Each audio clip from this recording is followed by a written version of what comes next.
Man, when you just start your day expecting it to be one way and then it turns out to be another way, it's pretty much every time. What did not meet your expectations this morning? Few things, but it'll be all right. We're only like 45 minutes behind schedule. It's not so bad. Yeah, we're good. We're pretty 51 minutes. It could be worse. You want me to open up the card? Open up the card. Yeah, crack the card open again. You can sense it. Sense it. This one says starting Cat and Cloud on the front, and on the back it says thank you. Oh, you're welcome already. Chris, the simple question, the open-ended banger that we start with. Why did you start your own company? Should we start there? Because there's the 3 questions, or you want to hear all 3 of them, and then we can start? Maybe give go through the 3 questions, and then we can just kind of pick a lane. And then I'll let you pick. Yeah, okay. So the second question, where did the idea of having a mission come from? The third question, how do you apply the mission to everything we do? I would. What's your favorite question out of those 3? What do you feel excited to talk about? Where's your head going to? Well, here's what happens with me. The second question is exactly one of the main reasons that I wanted to start a company. So to have a mission and have a consistent purpose and to start out with something that we all wanted to do together specifically and that we could teach other people through and like lean into was a whole point, because most of my experience prior and even in looking at other businesses was, unless they were like really rooted in culture, like a place like Disney for me, or for the one I was in love with, Disney, a lot of places had these expressions of a mission that were not really clear. They were either objective internally, altogether, completely objective based on a couple of the leaders' vibes and ideas, or non-existent. So I struggled, and it was always frustrating. I was like, how can we all be on the same page without starting from the same page? So that's where a mission became the most important thing, and why I could easily start with that to even answer why we started a company. When do you feel like you first noticed that there was something missing from the places you were working at? Every single place that I had worked at until ours had these had points of contention into what was quote unquote the best tasting, what was quote unquote the best looking, why certain things happened. There was never enough continuity. There was never a ton of clarity that we could all point to. It would always either be whoever was like the loudest or the meanest or the maddest about what was going on. And so then or the most in charge, right? So I noticed it from the first job I ever had, even down to the movie theater, the first movie theater job I had. So the best jobs, if you want to say what we're doing here, that I ever had were Jack in the Box and Cat and Cloud. Mm-hmm. Every other place fell short. And, I'll never remember. I interviewed for the movie theater twice. I didn't get the job the first time because they gave me a question like this. If somebody came in, I'll never forget it too, because I'm like, if somebody came back to you at the concession stand and they ate all of their hot dog except for one piece of bun, and they were like, I want a full refund. This hot dog was disgusting. What would you do? And I'm like, it's basically my first real job outside of Jack in the Box. I'm like, well, I'd say it'd be great if you brought that back sooner, and I probably wouldn't give them a refund. Like, come bring it back and I'd happily give you one. But if you ate the whole thing, you're just trying to get a free hot dog out of me. And they're like, wrong answer. This interview's over. And I'm like, cool. I don't even know what you guys say. I was just thinking we were watching movies here, but cool. Great question, And that was the first time I was like, that's a movie theater and you're young, for an example. But I'm like, I don't know how food service plays into what you're doing here. And then translate it to coffee later. So that's interesting, because that feels like a fail in that they're asking you a question that is something they should tackle in training. For sure. Where you're a kid. Yeah. Well, how am I supposed to know? You're supposed to teach me this, and then I'll gladly hold the line. Right. But it doesn't necessarily speak of not having a mission? Kind of. Yeah, I mean, it kind of reflects on... I mean, it could to me. It means like, why would anybody need to know this out of the gate? So in the same context, like it's the antithesis to me of what you're saying. Is like, why would somebody need to know this before starting at your company? Like, what does your company stand for that you would expect somebody to have an understanding of this? So to me, that's something that, like, even in the way that we talk about bringing people on, in the past, I've had to be like, why are you asking people to tell us about our mission and our values in the context of an interview when they haven't even started here yet? That's our job. So I guess that's kind of what's coming to mind for me as one example of having a mission and having people, like, you teach something, you share a mission, you bring something to the table, and you bring a point of view to the table about what you do. Exactly. And then you teach that. You don't just, like, expect everybody to understand it because you exist. Yeah. So those are two different things. Yeah. In a nutshell, because maybe the movie theater does have a mission. Like, maybe they're trying to get at, okay, you know, no matter what anybody brings back, we're going to make it right. Sure. Because we want to have a good experience. Now, they're not being really clear about that. Yeah. They're not being very effective. They're Sure. they're blowing it in a lot of ways. Sure, you could have something without living it, I guess, is the point. Yeah, maybe they have it and it's not active. It's the classic, we have a piece of paper that lives in the office that says what we're all about, right, and that's the only place it exists. Yeah, I guess that's why having a mission is so important to me, is I always hated the feeling of thinking you're doing a really good job or trying your best to do the absolute best you can, and then having it never be, like, quote unquote good enough or the right path forward. And then being like, well, how do I know the right path forward? I don't even know what to do here. Mm-hmm. Like, all I know is I'm supposed to make something for these people and give them what to this point has been, like, praised. Like, this is the vibe. So what am I getting in trouble for? I don't know what I'm doing. What do you think the most painful manifestation of that was? The most painful manifestations of that are just, like, when your leaders, or, like, for you personally. Yeah. Like, I mean, well, it's like so many times over. It'd be like, you're going to do this thing, and then I'd be like, cool, I'm going to do it to the best of my ability, but I have no experience, and then do it, and then be like, just full on, like, and not only hated on, like, mad about it, like, mad at me for, like, not understanding things that I potentially should have understood and or been taught or trained to do, you know, like that was always a struggle for me. There's the example of that one time we were going to go to do training over the hill, and as far as I knew, it was going to take 45 minutes to an hour to get there, because I've been there, like, once, and it ended up taking, like, 2 hours, and we're super late. And, like, missed, and the whole event is like an hour and a half, maybe 2 hours long. So we missed, like, half the event. And the pre-briefing also didn't realize that really we were just serving coffee for, like, maybe 20 minutes before the event to 30 minutes when the people were showing up. So the whole time we were actually supposed to be there, there's a speaking event happening. And really we weren't even needed for most of the time, but we were supposed to be there on site.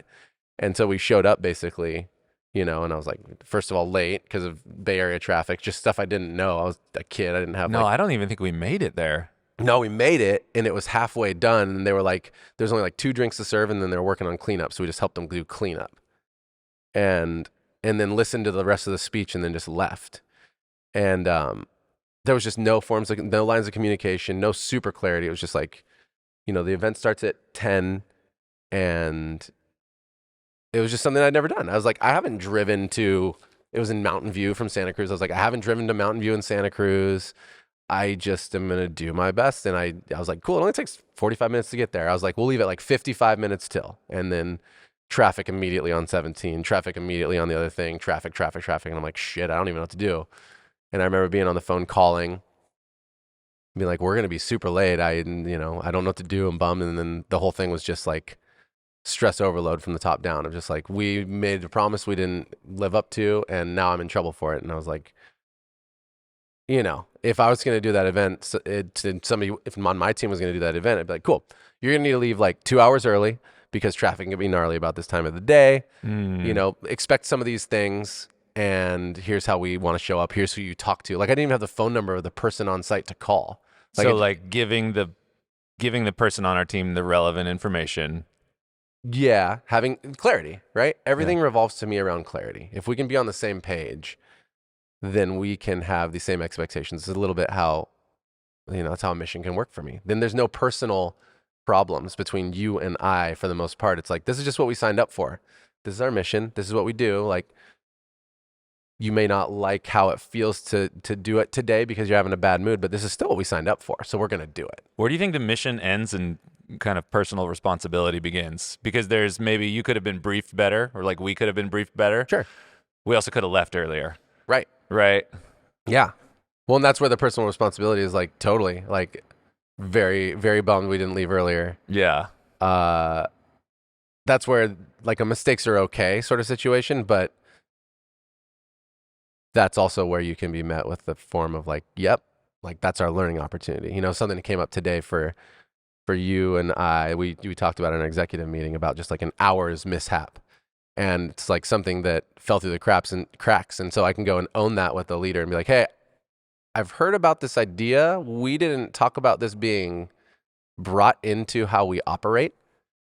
So I can take the L on that. I also need you in the future, if something like this is going to happen, to actually ask me for a yes or no. Can I do this? Mm-hmm. Right? And we're all good. Let's make an adjustment right now. Like that's the way to assess something like that and have a conversation, in my opinion, versus like, we just got full.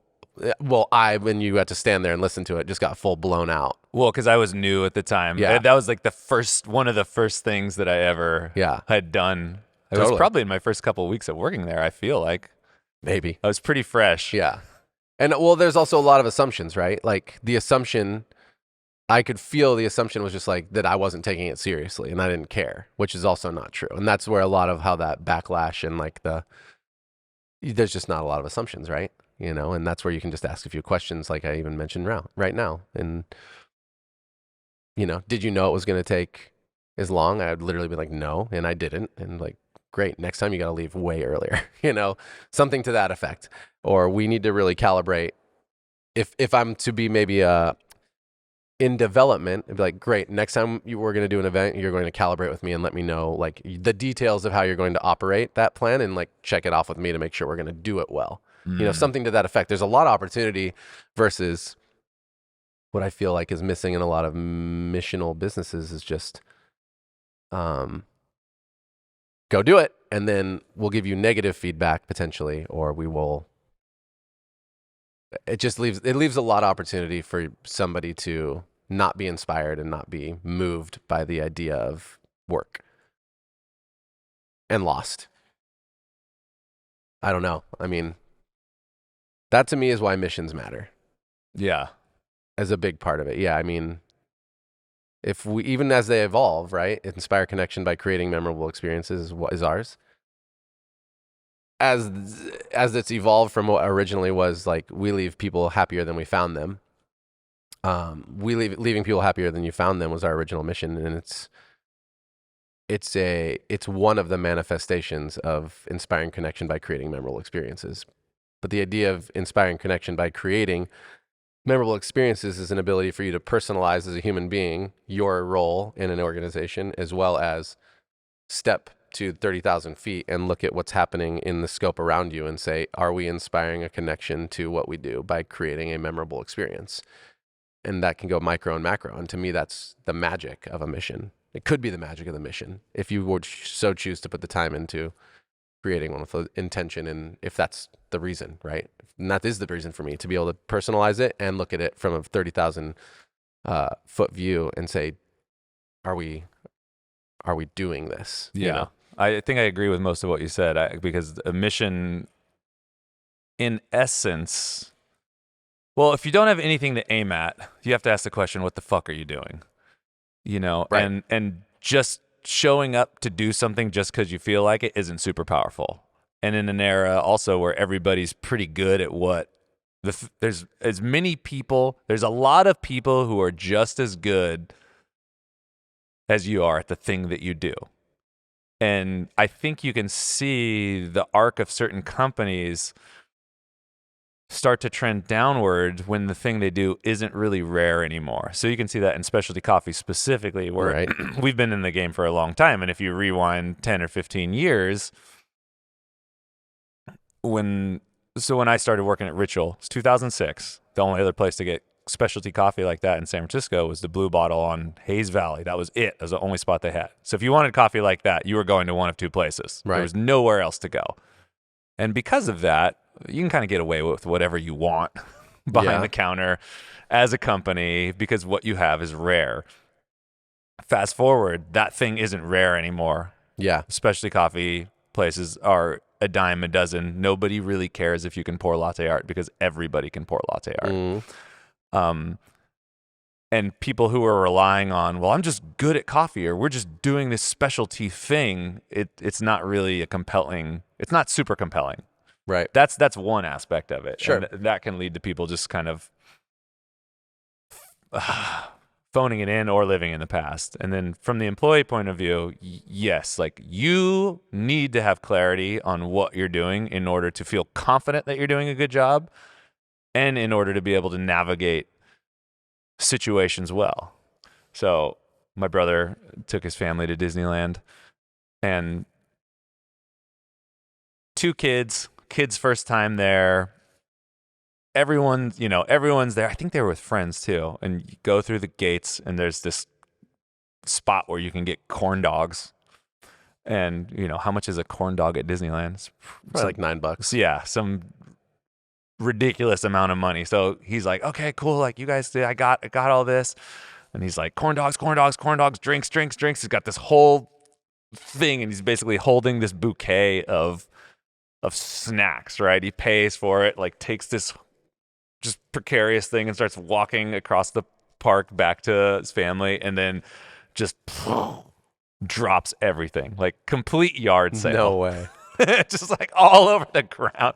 So it's probably like $100 worth of snacks and sodas, just like all over the ground. And he's just like, just, deflate. Like super bummed, like noticeably bummed, but okay, I got to keep it together because I'm with my kids and this is Disneyland, Sure. there's, you don't throw a fit in Disneyland, right? You keep it together. It's just like cleaning up the shit. And then the dude sticks his head out of the little concession stand and like puts his finger out and goes like, come here, like motions for him to come over there. And he's like, he walks over and he's just like, replaces everything that he had, like, and more. He's like, here's your new order, like got it all dialed in for you, here's a little extra for the kids, like we'll clean that up, don't even worry about it.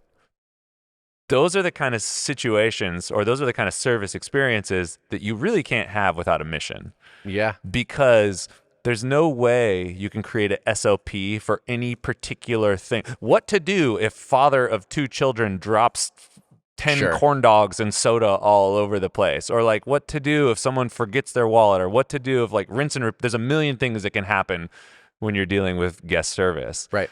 And if you know that your mission is to create a magical experience for someone, or I don't know what exactly Disney's mission is, but it's, something along those lines, then you can make the best decision in the moment to live out that mission. And that's empowering because then you know the score, right? And you know that like, okay, cool. Like you don't have to worry about, am I going to get in trouble for giving away 2 or 3 or 4 or 5 corn dogs? It's like, no, you don't have to stress out about that. You don't have to have that little panic attack about nickel and diming the whole thing, and that's pretty damn empowering, I think. It's absolutely empowering. And you see, there's a feeling that's attached to that on both ends. There's a feeling of, obviously, man, well, imagine how your brother feels. Like if it's his first time ever, he's like, shit, I'm going to have to spend like another $100 right now. Give or take, right? Sure. Exaggerate or not. That's not even exaggerating, I don't think. If you get it for like 6-7 people, right? And just $9 a pop, you're there. $70 plus $72 if you want to do the math. But then he's like, dang, that's sick. And I think that maybe to some people listening is a big experience, right? Because you're like replacing $70 plus of product. Maybe some business owners are thinking that way. But you could also think about it in the context of like, well, maybe your brother goes back there 4 different times now because of that experience. And I just had a simple mind-blowing experience like that at a ramen joint on the way home from, I was just passed through San Francisco and went to Japantown and got ramen. And they're really nice to start with, but occasionally you kind of expect that. There's like the big greeting at the beginning of sometimes sushi or ramen.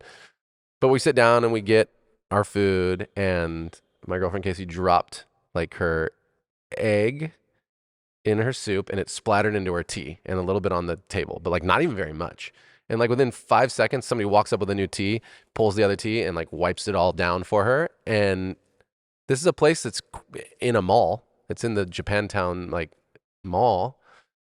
And then they're like, do you need anything else? Like, and it's just that kind of attentiveness and care. This isn't like a Michelin starred restaurant. This is an opportunity that we can all have. And it absolutely does revolve around a mission and a values-based business where you can let people know that these concepts are what matter. These energy exchanges are what matter. Coming out from behind the counter and ensuring that your guests have a good experience and doing those little things. You don't have to. You're right. At most places, you don't see it happening, and therefore it's special. But it shouldn't, in my opinion, in our opinion, that's the whole one of the points of this business. It shouldn't be special. It should be what hospitality and service is. And unless you're exactly right, unless you have a mission and a point, I guess that's where it can be a struggle, right? What I've experienced is moving from the place where that was how coffee hospitality should be. And I put a lot of focus into that. We talked a lot about it at the beginning of, Verve when I started there. And Colby, Ryan, myself, Sean, you, when you got there, all these people, Sarah Peterson, people who all and ultimately went on to do other things that were successful in coffee. That's what we did. But because it never got written down at the time, and again, there's a lot of goodness happening there now, but there was a period where all of us kind of went our separate ways. And it was, in my opinion, 100% that was the reason. Like, because I'll never forget sitting around a table with like 7, 8, 9, 10 people being like, what's our mission? Who's our audience? Who are we selling to? And we couldn't agree on anything. It was like just 2 hours went by and we didn't agree on a mission and an idea at the time. And that made it hard because you're at a place like we are at Cat and Cloud, 70 plus people going way bigger. Like they're killing it now. Good for them. But at the time, it was like that feeling that we talk about a lot on this podcast. You're stepping from everybody being able to touch all the core players of the company and being able to hear how it's supposed to be. And it's all pretty close to the same to what are we going to say we do here? And there was a point where it specifically went from that to like, we're going to open a bunch of stores and this is our operating plan. And then we were like, well, how do we do that and do this stuff? It's like, well, we got to. And it was like, I don't get it. We couldn't agree. Why? Why? Yeah. What are we doing here? Totally. And nobody could at the time agree. And that's tough. If you have a mission to start with, then you can always be like, well, how are we going to inspire connection by creating memorable experiences when we do? And then you can start answering questions at least. Yeah. And that was hard for me. Nobody could answer a question. And if they did, it was like somebody's opinion versus a fact or a way we do things here, right? I mean, that's the same problem that you and I have had prior to opening. Well, maybe forever we're going to have this problem is people calling something the best when it comes to an opinion, right? The best wine, the best beer, the best coffee, the best whatever. Like that was also one of the things that was the goal is like, we're going to serve the best coffee. And it's like, what does that mean? And you can kind of see where I'm going, that this all becomes a rabbit hole of questions on questions on questions, unless you can identify like the best coffee to us is a coffee that's sweet and it's clean and it has a long, nice finish. And that's what our best coffee is, right? But if you can't say something to that effect, then everybody gets to have an opinion on what the best is. And you just end up kind of paralysis analysis and conversation all the time. Cat and Cloud Podcast is brought to you by La Marzocco. We use La Marzocco machines in all of our cafes and have been fans of La Marzocco for decades. They consistently push the bar forward in terms of what's possible with espresso machines while continually honoring their heritage and company culture. Usually, when companies push the envelope, you end up with fancy, superfluous gadgets that are quirky to use and prone to failure, but this isn't the case with La Marzocco. They build machines with usable features that are also workhorses. Go to lamarzocco.com or follow them on their social channels to stay up to date with everything they have going on. Cat and Cloud Podcast is brought to you by Art Presso Design. Art Presso is dedicated to advancing the artistry of espresso preparation by creating innovative tools and products for the coffee industry. They basically take all the annoying things that you thought you had to live with. Nasty towels for your steam wands, a leftover screwdriver from the hardware store for your dispersion screen, and create thoughtfully designed, purpose-built tools that are barista focused. Basically enabling you to make coffee and not a mess. Check out more of their work at artpressodesign.com or follow them on their social channels. Well, I use this analogy a lot, but it's like you're like that noodle blowing in the wind. Yeah. I think that's why I think there's a lot of reasons why a lot of people don't take the time to craft these things.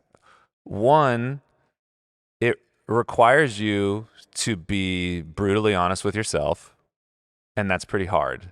Because if you have something that you really, really fully believe in and you want to bring that to the world in the form of a business, in the form of a project, in the form of some art, whatever it is, and you identify who it's for and what's it for, it might not be something that's really popular at the time. It might not be what's trending. And having an aim in one particular direction means you're excluding some other things. So like that mission that you described, which is our perfect version of coffee, that's a closed door. Like that's a specific point. And there are other coffees. It means we're leaving all those other styles of coffee behind. Yeah. You know, and I think people seem to be under the illusion that something that is perfect for everyone is the best way to do it, which really that's just the path to being McDonald's. Right. Which is, yeah, they have millions of stores and like sell a lot of stuff and are incredibly popular and are a cultural mainstay in the United States and the world,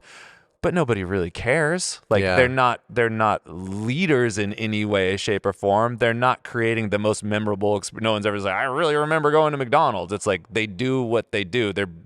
They're generic, boring, and bland. Yeah. They're like going to your random drugstore. It's like you go to Target because I had to get toilet paper. Like that's it, you know? It's completely functional. So yeah, that idea of being for everybody, it doesn't pay off in terms of having a business that's special in any way, shape, or form. And it's funny because I think businesses will end up, at least when I look at it, people tend to devolve in that way. I had the conversation yesterday with that guy who was from British Columbia somewhere. We were talking about coffee shops, and he mentioned, I don't know how you say it. It's artigiano or artigiano. The Piccolos, like Sammy and Vince, started it back in the day, and it was known as one of Canada's like premier specialty coffee shops. You know, they had people who were famous latte artists and barista champions were there, and it was a spot. It was a place to be. And they built that up, and they ended up selling it. And I think they had a cooling off period before they could do something else, and they opened what ended up being 49th Parallel. And I was asking the dude how artigiano is, and he's like, it's just so generic now. It's nothing like it used to be. It's just, you know, you build this thing, you sell it, and then it becomes more normal and more normal and more normal. And it's weird because it probably makes more money than ever before, but it's not exceptional in any way, shape, or form. So it's like, what are we after? You know? Yeah. And I think that was one of the things that was frustrating about a lot of the places that I worked at too. And it's a sentiment that I share. It's like, what are we after? Right. And it's even, you know, you mentioned retail and having this group of people who are working to do this thing.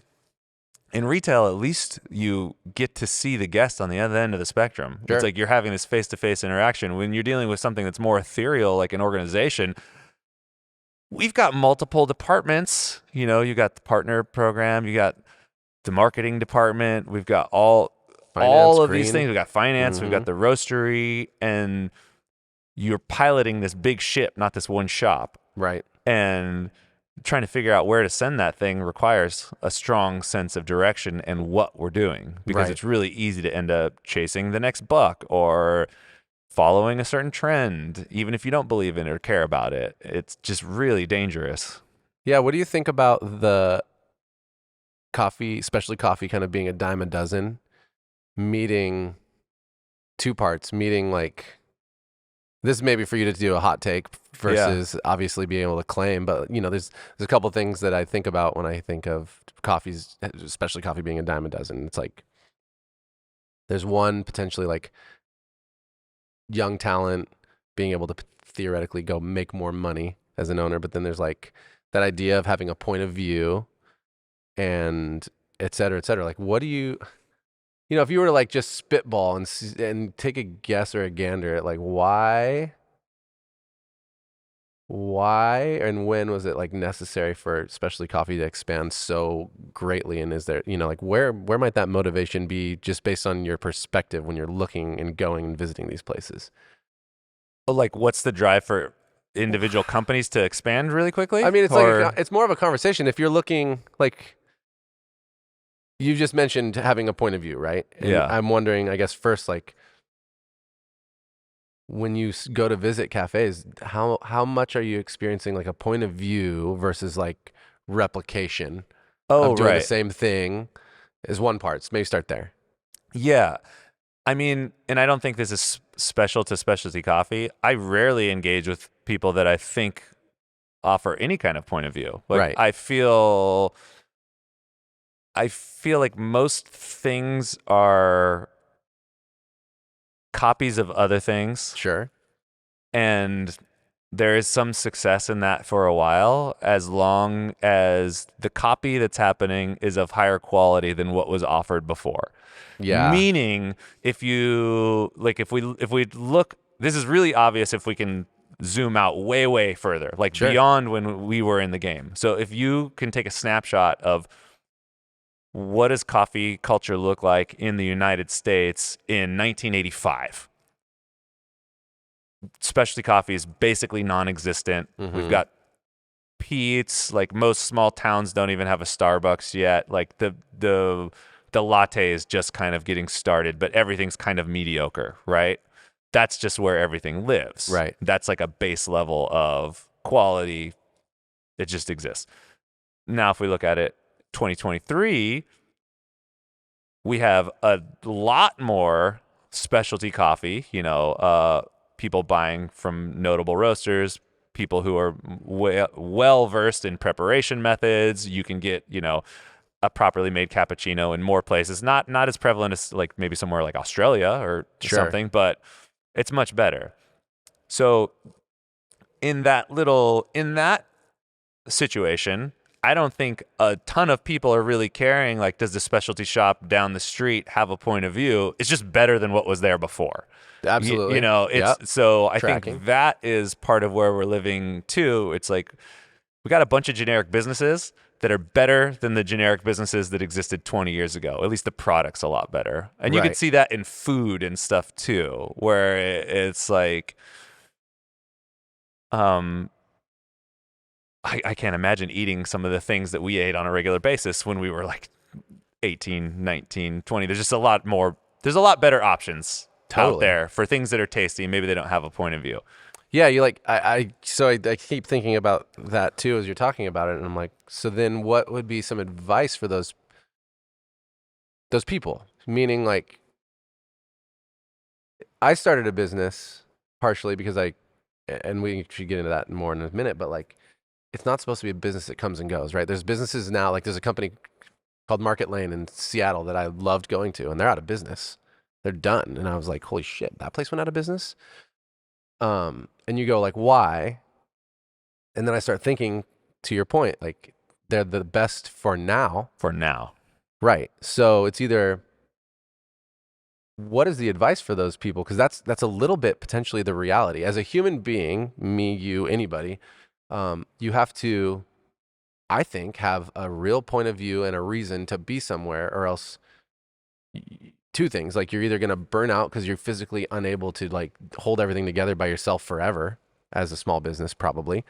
Rely on some team members, maybe, which again goes back to our first point, which is a mission will be really, really important at that point, or else it's going to maybe those experiences will then fall. Like Burger, I didn't realize Burger and Aptos is out of business either. The girls noticed that yesterday, and I'm like, oh, it's probably because they started good and they're just horrible.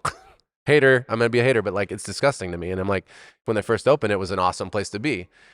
And like, is this going to be is this like foreshadowing for every small business out there? Is you can't just open specialty coffee because you think you can do better than you could have done at the previous employer's place.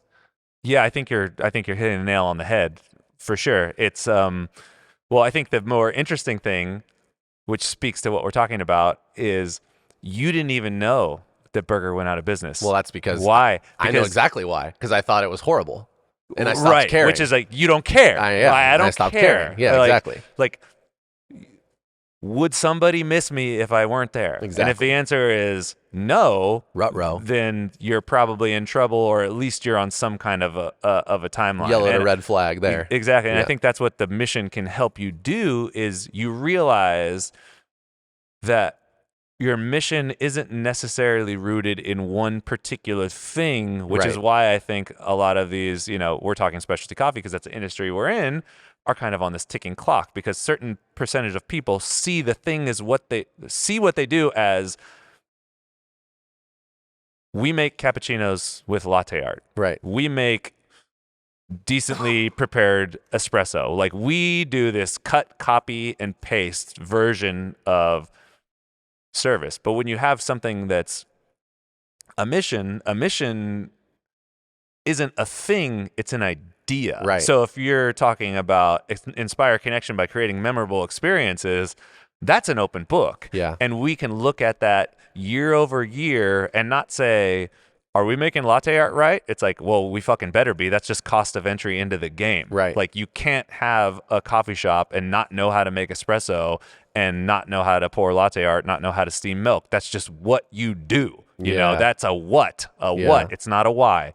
So we can look every year and say, okay, what are opportunities for making the experience that we offer even more powerful? How can we inspire people to like go out and create the things of their own? Like, what are we really doing? And then some of those things are connected to coffee. A lot of those things are connected to service. Some of those things are connected to company culture. And then you have this business that continues to evolve. And I think those are the people who turn into market leaders, not necessarily in terms of revenue or profit, Sure. but in terms of culture. Yeah. And that's squarely where we want to live. Like, we want to have a sustainable business. We definitely have to. want to, you have to fuel the fire. Like, we want to make money to continue to do the things that we do and have a life for ourselves. Yeah, there's your long haul plan. Exactly. Yeah.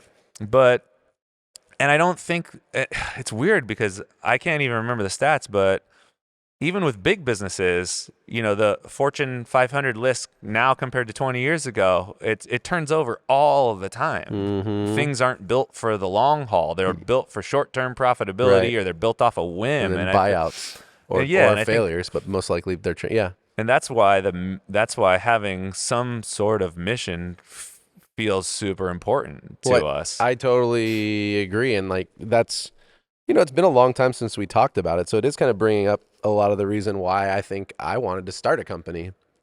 And it was seeing everybody feel like they had to go somewhere else to achieve a sense of meaning and place in their work. But not only that, getting so far to the end of their rope that they felt like they had to, like, there's no other option for me than to just fucking figure it out. And I saw that happening all across all the big companies, not only even ours. It was happening everywhere when shortly before and a lot right after you and I departed and ended up making up this place with Charles. It was happening everywhere. And in my opinion, in my belief, right, is like, if we can bring together, and I actually felt this way at Verve, which I think is a big reason why I went out and tried to find a lot of people towards the beginning, which I feel like I was a pretty big help in doing. It is, what if we brought people together and did something as a unit so that they all didn't feel like they had to go somewhere else to do their thing? What if we could all come together and provide all those different people with different specific passions within this industry, right? Somebody might be obsessed with the coffee. Someone might be obsessed with the hospitality. There's obviously going to be overlap, but if we can combine and utilize and unitize, wow, bring unity to a team of people focused on a mission, then we together can collectively do something a lot bigger and find that same value and probably more safety, more collaboration, more ability to actually provide for ourselves and more people if we could come together and pool resources to do something. And that to me still is a big part of why I believe in what we do at Cat and Cloud and why I want to have a company. You know, I want to be able to lean into and have other people come with and lean into betterment all the time in terms of inspiring connection by creating a memorable experience. And that allows them to be like, okay, cool, I can contribute here. I don't need to let my candle get snuffed out so bad that I like have to panic and find another job or start my own company because I can't even do what I want to do, you know? Well, Something to that effect. I mean, it does have to fall in line with what we couple can things do, because I think but that's why. Part of it is this lack of mission, and then I think part of what we experience where it's like in the era, there was a specific era for us, I'm sure it's happening all the time, where the people that we came up with in coffee were just quitting and moving and shaking things up. And I think part of that is maybe working for a company that doesn't have a strong sense of purpose. But the other part of it is probably being a kid and feeling like you are owed more than you actually are. Sure. And part of it is just good old-fashioned exploration. I've been here for a certain amount of years. I like it a lot, but I think there's something more for me. And I think that's something that everybody should probably do if you feel the call to it. I was never like a really big job bouncer arounder. Same. I like to lock in, and I had a couple jobs that I probably would have happily been at, or at least in the company for, for a lot longer if there was that clarity. Yeah. Because once you do have that mission, then it's like you know what's on offer, and you have to feel comfortable having those conversations to where it's like, okay, you're really after what we have on offer. Yeah. Then there's limitations in growth in terms of monetary growth, depending on the growth of the company. Yeah. But your own personal growth, like that's up to you, and you can go as deep as you want in that. Yeah. And then for people who aren't into it, it's like, yeah, this isn't for you. Mm-hmm. You have the power to say that. And right. I think that is, again, it's reinforcing what you're already talking about, is like we had a really good group of people, and I think maybe half of them wanted what was happening. The other half of them had no idea what was happening because it wasn't clearly articulated. And who knows that, like who knows what would have happened if there was a strong sense of purpose. I think when you have it, you have the ability, like you said, to have those hard conversations, but also to like back what you're doing, even if it doesn't, like, even if maybe there's like a disagreement, for an example, right? Like it's like if two people want to do something in two different ways, but you can fully back up as one person, like, hey, this is how this is going to feed our mission. This is how it fits into what we're trying to do operationally. Like, this is where we're going to go. I understand you don't want me to do it this way, but this absolutely fits everything we're going to do. There's no reason not to in this case, except for that you don't like it as much as I do. Then one thing, again, we're back to is like the personal preference doesn't supersede the plan, the point, the mission. Yeah. You get to go, cool, go get it, right? We've had those conversations both ways before. It's like, great, go get it. I get what you're doing. I don't fully track the same way you do, but I can believe in that.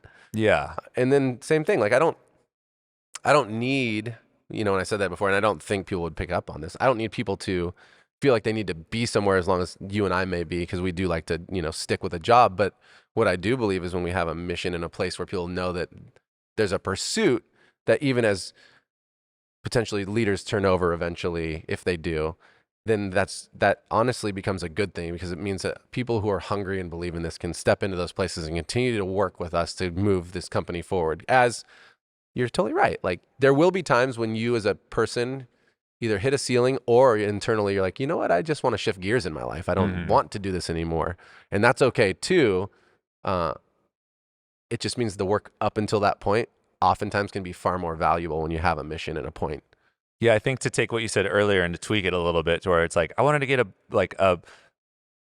in my previous jobs to create this place where people didn't have to go other places to do what they needed to do. I think maybe a better way to think about it is wanted to create a place where we got the right people in the door. Like where everybody in here is on the same team. We're playing towards this. Yeah. And it's super, super clear. Mm-hmm. And it's just like a slight tweak on the idea. I think that's true. Know what I mean? Well, that's where the clarity is important, and you need people because you're right. Like you can articulate and over-articulate, but unless you're able to really clearly say, like, this is where we're going, this is how we do it, and this is what it would look like to work here. We've seen it even internally. If we're not very clear about that, we bring on people that we've always brought on amazing and cool people. We don't always bring on people who love to do the work that we set out to do here. Mm-hmm. And they're the ones who last the least because they're like, man, this is actually like, I don't really like talking, if it's in retail, right? I really don't like talking to people. Like my social battery is kind of gone every single day. And they're like, well, you signed up for something that's maybe not the best for you. And that's okay. Like you did well while you're here. You can tell if this is draining you a lot, like maybe this isn't the right job for you, but we're still going to hold you accountable to doing the job that we expect in order to deliver what our team and our guests expect. Yeah. And that's, I think that's nice. And it's fucking great. I think it's fantastic. It's super rad. It's fantastic if you and your team and your leaders are willing to consistently like hold that line. And that's, I think, some of the work to do with a mission. And that's where you can lean right back into it. Like, I understand we like all these people. Awesome. I like a lot of people who never want to stand behind that coffee bar. And that allows us. Yeah, it doesn't matter if you like them or not. You know, it doesn't. I mean, I have a ton of friends that I would never want to do this work with because it's not for them. Yeah. It's not a hater move to say this isn't for you. It's actually, you're doing everyone a favor. You know, saying that it's for someone that it's not is not doing that person any favors either. No. You're putting someone in a position where they're not going to excel, and that's not fair. Yeah. It's not fair to them. It's not fair to your team. It's not fair to you. It's just a big headache overall. So if you have the mission and you have some sort of vision, clarity, sense of purpose, set of values, you can avoid you can't avoid them all. No, you can navigate them a lot better. Yeah. You have the points of opportunity. Some would say contention. You have your contention points where people meet them. And if you're having friction in those points, then you get to be like, this is the plan. The friction is there. Where does that fall into place? And it sounds like, then we can have an answer. Yeah. Because I mean, the last part of this question was how do you ensure that it's lived every day? And that's by literal clarity, grit, the ability to speak up, the ability to continuously, like you said, self-reflect, pay attention, and to not allow yourself to get used to, I guess complacent's the word. I hate it because it sounds so negative, but complacent and comfortable is maybe a better word because complacent kind of feels like it's intentional and you're like avoiding it to me, even if it doesn't. Comfortable is what happens. You start sinking into this place where you're like, cool, things are running. And then you're all cool. I'm going to, instead of taking it to the next step, you're like, cool, I'm going to take like extra couple hours and just chill, couple hours, chill, day off, extra, a couple days off. I'm just chilling now. It's working. And then all of a sudden everybody's chilling. And this is not a talk about not taking time off. That's absolutely important. And rest is absolutely important. But there is a place where a lot of business owners, especially in the small businesses, basically get to a place where they hire a couple awesome people and then they just check out. And I've seen that over and over again. And that, again, is the beginning of kind of the end or the beginning of what will in turn make you have to re-engage in your business on another level. Is it turns into something else. And so if you want to ensure their mission's lived every day, just go in, look through the guest eyes, and then ask yourself the question, is this the first time I walked into my own cafe? Is it how I set it up to be at the beginning, or is it different? And if it's different, you can very much see why, especially if you're an owner. If you're the person who started the company, you can look exactly at that and be like, this is not happening how I want it to and how we started this place. And then you can identify exactly why and start talking to it in the context of your mission and your values. That's the only way to keep it going. There's no other way, and it's endless, and you should never stop. Hey everyone, that's the podcast for the week. Thanks so much for listening. If you heard something that inspired you, let us know, or tell a friend. These are the types of connections that are the most important to us and that we seek to create every day. If there's something you heard and you want to know more about, send us an email to podcast@catandcloud.com or head to our website, catandcloud.com/podcast, and let us know. While you're on our site, check out everything we have to offer. Dive deep into one of our single origin coffees or pick up a little treat for yourself. We have something for everyone, so check it out. Also, find us in the usual places: YouTube, Instagram. We're always there sharing amazing things. All right, that's it. Thanks everyone for being awesome. We'll be back next week.